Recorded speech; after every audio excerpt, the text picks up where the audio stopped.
a grande multidão no céu. Nós vemos esse grupo aqui em Apocalipse 7. E parece que esse grupo também faz parte da resposta que vem para a oração em capítulo 6.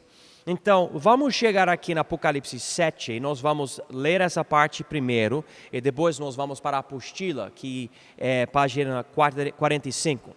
Mas nós já lemos na aula anterior, versículos de 1 a 8, e Deus disse em versículos 1 e 2 e 3, que Ele queria selar o povo dele antes desses 4 anos começaram a danificar a terra e o mar. Agora, Ele falou das tribos de Israel. Agora, Ele vai falar de uma grande multidão. Então, vamos ver isso, capítulo 7 de Apocalipse, versículo 9. Depois destas coisas, olhei, e eis aqui uma grande multidão, a qual ninguém podia contar, de todas as nações e tribos e povos e línguas que estavam diante do trono e perante o Cordeiro, trajando vestes brancas com palmas nas suas mãos.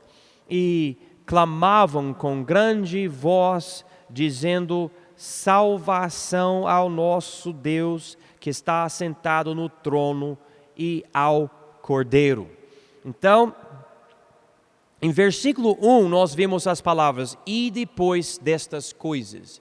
E aqui em versículo 9, depois destas coisas. E essa expressão se encontra em alguns lugares do livro de Apocalipse, mas está nos dando uma certa progressão, algo mais ou menos cronológico até um certo ponto.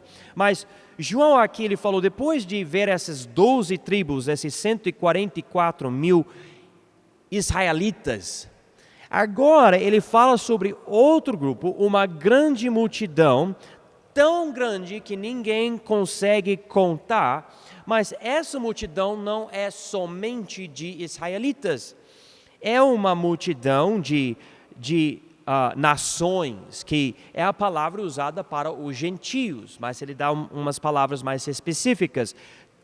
Tribos, povos, línguas, que estavam diante do trono e perante o Cordeiro, trajando vestes brancas e com palmas nas suas mãos. Espera aí. Diz aqui que esse grupo gentílico, que provavelmente inclui judeus israelitas também, está de vestes brancas. Vamos voltar para capítulo 6. Diz aqui em capítulo 6, versículo 9, havendo aberto o quinto selo, vi debaixo do altar as almas dos que foram mortos por amor da palavra de Deus e por amor do testemunho que deram, e clamavam com grande voz, dizendo: até quando, ó verdadeiro e santo dominador, não julgas e vingas o nosso sangue dos que habitam sobre a terra? E foram dadas a cada um compridas vestes brancas. Então, o grupo de mártires em capítulo 6 e o grupo aqui em capítulo 7 tem essas vestes brancas. Então, a gente está vendo uma ligação.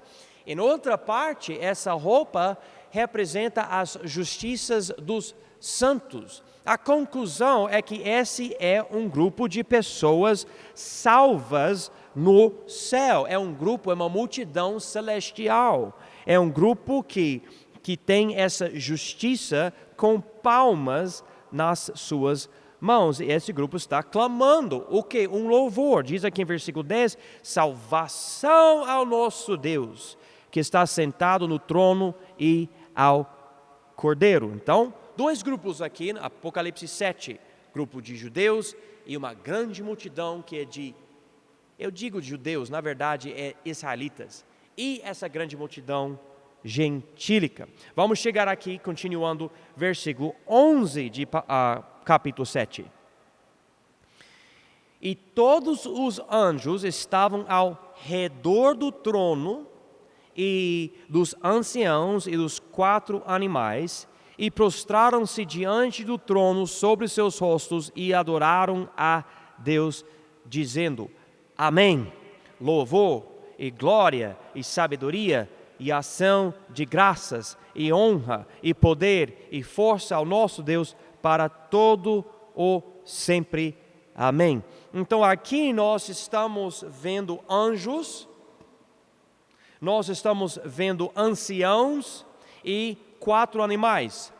Eu sei que essa não é uma aula sobre Apocalipse, é uma aula sobre escatologia, mas no livro de Apocalipse, em alguns capítulos que a gente não estudava muito, a gente vai ver anciãos e 4 animais. E esses 4 animais representam Jesus, Deus, as 4 faces de Jesus. Os anciãos, a gente entende que são os santos que já estão com Deus lá na glória, porque biblicamente, quando você morre, seu espírito já vai para Deus. Seu corpo fica aqui, mas você já vai para Deus. Então esses anciãos representam os santos que já estão lá na glória. Estão adorando a Deus com os anjos e com esses 4 animais. Agora, versículo 13. E um dos anciãos me falou, dizendo: Estes que estão vestidos de vestes brancas, quem são? E de onde vieram? E não sei porque o ancião, esse que eu entendo, é um santo, alguém que morreu, foi lá, começou a conversar com João. Eu não sei porque ele fez essa pergunta para João. João, novo no céu, sabe? Ele nunca esteve no céu, como é que ele vai saber? Mas faz essa pergunta para João. Versículo 14. E eu disse-lhe: Senhor, tu sabes. E ele disse-me: Estes são os que vieram da, marca essas palavras, grande tribulação. Essa é a segunda metade da tribulação, da grande tribulação. Lembra, a Bíblia usa esse tipo de expressão em Mateus e em Marcos, durante o Sermão do Monte das Oliveiras, enfatizando a segunda metade da tribulação. E lavaram as suas vestes e as branquearam no sangue do Cordeiro. Normalmente, quando eu vejo sangue, a coisa não fica branca, mas quando é o sangue de Jesus, a coisa fica limpa. É uma coisa muito especial. A Bíblia até enfatiza que nós ficamos mais brancos do que a neve, né? Por causa da pureza da nossa salvação. Deus nos limpa totalmente, não tem mais pecado diante de Deus. Eu sou pecador, Ele olha para mim, Ele vê o sangue de Jesus. É uma coisa muito especial considerar isso. Então aqui, esse grupo de santos, eles são salvos, mas morreram durante a grande tribulação. Eles foram para Deus e têm essa salvação no sangue do Cordeiro. Versículo 15. Por isso estão diante do trono de Deus e o servem. Eu acho interessante essa palavra. E servem de dia e de noite no seu templo. Então, há um templo celestial. E esse povo está diante do trono de Deus, servindo a Deus de dia e de noite. E aquele que está sentado sobre o trono os cobrirá com a sua sombra. Isso é interessante. Como é que alguém que é luz, ter sombra? Mas a ideia aqui é que o povo estava nessa terra sofrendo. Eu imagino os inimigos de Deus escravizando o povo de Deus durante a grande tribulação, falando para esse povo trabalhar e trabalhar e trabalhar no sol, o sol queimando a pele. E a ideia é que Deus resgata essas pessoas, morrendo como mártires, vão para a presença dEle e agora só tem sombra. Não estão sofrendo como sofriam aqui durante a grande tribulação. Esse templo também, eu deveria ter mencionado, é interessante porque quando Deus deu o modelo para Moisés construir o tabernáculo, a linguagem da ideia é que há algo celestial que serve como o principal, o real. E o tabernáculo e o templo que foram construídos aqui na terra são simplesmente algo representando o que é celestial. Porque existe um templo no céu, assim, irmãos, é um mistério para mim. Eu não entendo muito bem essa parte da Bíblia. Mas é o que a Bíblia fala várias vezes no livro de Apocalipse, e nós podemos ligar com outras coisas na Bíblia. Agora, versículo 16: nunca mais terão fome, nunca mais terão sede, nem sol, nem calor algum cairá sobre eles. Porque o Cordeiro que está no meio do trono os apacentará e lhes servirá de guia para as fontes vivas das águas, e Deus limpará de seus olhos toda a lágrima. Coisas bem interessantes aqui. Eu sei que por causa de várias pinturas famosas, podemos ter a ideia que o céu é onde tem um monte de nuvens e bebezinhos sem roupa tocando harpas. E essa ideia que muita pessoa tem do céu, né? E que há mulheres loiras que têm asas brancas voando e elas são os anjos. E nada pode ser mais longe da verdade. Na verdade, na Bíblia não há mulher nenhuma que é anjo. Não existe na Bíblia, não há anjas, não existe isso. E normalmente a aparência de um anjo é algo que causa temor. A Bíblia fala aqui que esse povo vai estar servindo a Deus. E haverá um templo. E Deus vai guiar essas pessoas. Eu não quero falar além do que o texto está dizendo aqui, porque usa o tempo futuro dos verbos, mas eu queria enfatizar outra coisa aqui também. No fim de versículo 17, olha aqui, Deus no futuro diz, limpará de seus olhos toda a lágrima. Não diz Deus limpou, Deus limpará. Mas como assim? Estão no céu já. Mas lembra capítulo 6, versículos 9, 10 e 11. Os mártires que já foram para a glória estão rogando a Deus vingar o sangue deles. Que para mim dá a ideia que ainda há um tipo de angústia lá, porque as coisas não foram ou não estão terminadas ainda na terra. Você não vai para o céu e esquece de tudo aqui. Você vai para o céu e você percebe o que está acontecendo aqui, segundo a revelação. Segundo o que a Bíblia está dizendo aqui em capítulo 6 e capítulo 7. A Bíblia fala que futuramente, quando terminar tudo aqui, daí Deus vai limpar os olhos. Então vamos ligar isso com algo. O que eu entendo é que quando você morrer e for para a presença de Deus e receber um corpo glorificado, e você sabe que você vai passar a eternidade com Ele, você não vai perder Ele, ainda você vai ter que ser julgado. A Bíblia fala isso em 1 Coríntios capítulo 3. E ele fala de um fogo que vai queimar o que não presta nas nossas vidas. E o que é de ouro e prata e joias preciosas vai durar. E daí a gente recebe galardões. É isso que eu vejo claramente na Bíblia. A minha conclusão é: muitos salvos vão chorar quando Deus julgar.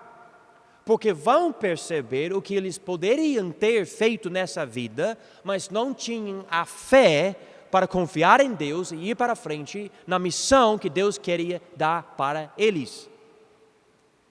E eu vejo que uma das coisas que faz parte da minha missão como um cristão, como também um pastor e missionário, é motivar a igreja a compreender isso e querer ir atrás de boas obras, não para vocês serem salvos, mas para vocês poderem receber galardões e terem menos lágrimas no dia que Deus julgar a gente. Você tem uma vida só, não perca as oportunidades.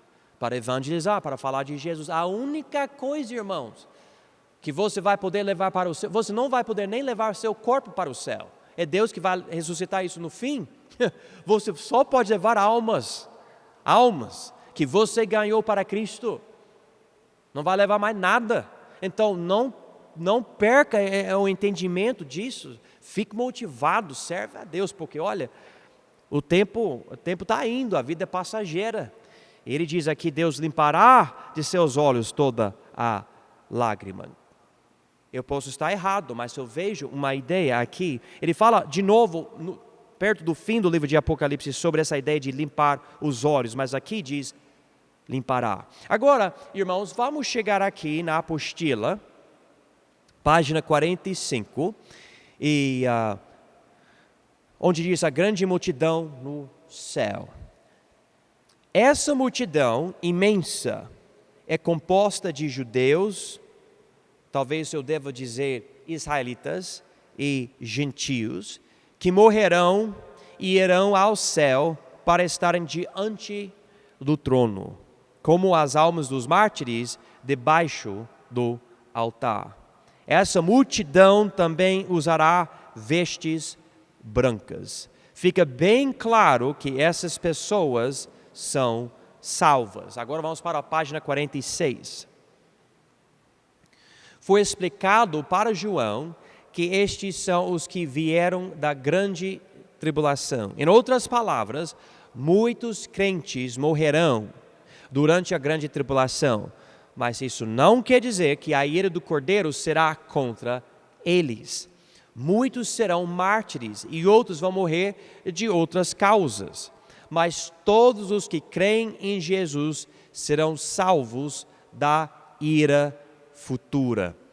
Todavia, pelas promessas de não sofrer mais, fica claro que a morte livrou essas pessoas de sofrimento nessa terra.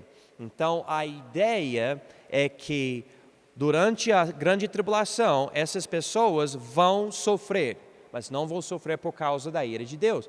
E quando essas pessoas morrem, Deus livra essas pessoas do sofrimento dessa terra, vão para a presença dEle e vão ser apacentadas e ajudadas e vão ter a sombra de Deus e vão poder ter comida e água. Então a ideia é algo extremamente celestial mesmo. Todo sofrimento, estava conversando com a Marlene agora sobre as dores que nós temos com essa idade, né, Marlene? A gente fica envelhecendo e sofrendo. Eu estava comentando para ela que se eu ficar de pé por muito tempo andando em algum lugar, eu começo a ter dor aqui no ombro. Nem sei o porquê, dor. É como se eu tivesse 80 anos de idade, né? E meu cabelo tem, mas eu não tenho tanta idade não. Só 42, irmãos, tá? Só 42. Mas um dia eu não acho que eu vou ter essa dor quando eu chegar lá no céu. Não vou ter essa dor. Eu espero que quando eu chegar lá no céu, que eu tenha cabelo, né? Eu vou ser o rapaz mais, chique no céu. É isso que, não seria legal isso? Com músculos e tudo, né? Uma barba perfeita. Eu quero uma barba desse tamanho, muito bem feita. Você quer uma barba no céu ou não? Você não quer não? Tá bom. Eu imagino, eu me lembro de pessoas falando que o céu vai ser uma grande lagoa para todos os homens pescaram, né? Eu acho que não, né? O diretor da minha escola falou, o céu vai ser uma montanha e todo mundo vai poder esquiar na montanha. Eu falei, não, acho que não é isso não, né? E na verdade não é. Nós vamos servir a Deus. A Bíblia até fala mais sobre isso. A gente viu isso aqui agora, mas fala sobre isso em outros lugares. O céu, irmãos, vai ser maravilhoso e haverá multidões. Só pense numa coisa especial aqui agora. A gente pode falar por bastante tempo sobre o corpo e tudo. Mas imagina as pessoas que serviam a Deus fielmente em grande perseguição, tipo coisas horríveis. Imagina as conversas que você vai poder ter com essas pessoas. Quem gosta de assistir um filme de uma pessoa incrível? É uma história verdadeira. Mas você vai poder conversar face a face com irmãos, com irmãs, que vão estar lá na glória contigo. Vão falar de coisas sobre a Segunda Guerra Mundial, sobre lá no Egito, sobre o cativeiro babilônico, sobre, sei lá, Coreia do Norte, China, Rússia, Irã, Iraque e outros lugares. E pessoas que receberam Jesus, sofriam, morreram como mártires, e você vai poder estar com essas pessoas. Que honra! Que honra poder estar com essas pessoas para toda a eternidade. Às vezes a gente acha uma honra poder estar com uma celebridade, mas muita celebridade nem vai para o céu, nem vai. Imagina isso. E nós podemos ir para esse lugar com essa multidão, não porque nós fizemos algo legal, mas porque a Bíblia diz, a graça de Deus nos salva. A graça de Deus. E nós podemos ir para o céu.